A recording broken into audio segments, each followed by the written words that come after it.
హిందుత్వం అప్పుడే పోయింది. ఇంకా ఇప్పుడు ఇంకా హిందుత్వం ఏముంది అక్కడ? ఇప్పుడు పోయింది ఎవరంటే రాజ్ థాకరే. ఆడికి ఆల్రెడీ సీన్ లేదు అప్పుడే. ఉద్ధవ్ థాకరే వాళ్ళ పార్టీతో శివసేనతో చూసినప్పుడు రాజ్ థాకరే పార్టీ జుజుబి అయింది హిందుత్వ కాన్సెప్ట్ లో. బీజేపీ ముందు వీళ్ళిద్దరు జుజుబి అయ్యారు. అది స్పెషల్ ఇక్కడ.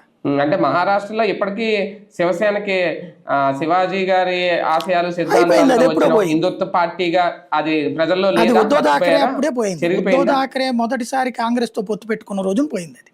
ఆ నమ్మకం అప్పటిదాకా అది ఉండేది, అది పోయింది అప్పుడే. అయోధ్య రామ మందిరాన్ని వ్యతిరేకించడం, లేకపోతే పాల్గర్లో సాధువుల హత్య జరిగినప్పుడు ఆ నిందితులు తప్పించుకోవడానికి స్వయంగా ముఖ్యమంత్రి ప్లేస్లో ఉన్న ఉద్ధవ్ థాకరే సహకరించడం, సుశాంత్ సింగ్ రాజ్పుత్ ఆత్మహత్యకు కారణమైన ఆదిత్య థాకరే వ్యవహార శైలి, అట్లాగే కంగనా రనౌత్ కష్టపడి కట్టించుకున్న ఇంటిని ముంబై కార్పొరేషన్లో ఉన్న పట్టుతో కూలివిచ్చినటువంటి అహంకారం ఆదిత్య థాకరే ఉద్ధవ్ థాకరే. అది ఇవాళ రోజున ప్రజలు చాచి చెంపదెబ్బ కొట్టి చూపెట్టారు. సార్ ఈ విజయంలో దేవేంద్ర ఫడ్నవీస్ కి ఈ క్రెడిట్ లో వాటా ఖచ్చితంగా అతనే లీడ్ తీసుకున్నాడు. భారతీయ జనతా పార్టీ తరఫున అతనే లీడ్ తీసుకుంది. భవిష్యత్తులో భారతదేశానికి ప్రధానమంత్రి అభ్యర్థులుగా ఉండే టాప్ 10 లిస్టులో అతను ఉంటాడు ఆటోమేటిక్గా.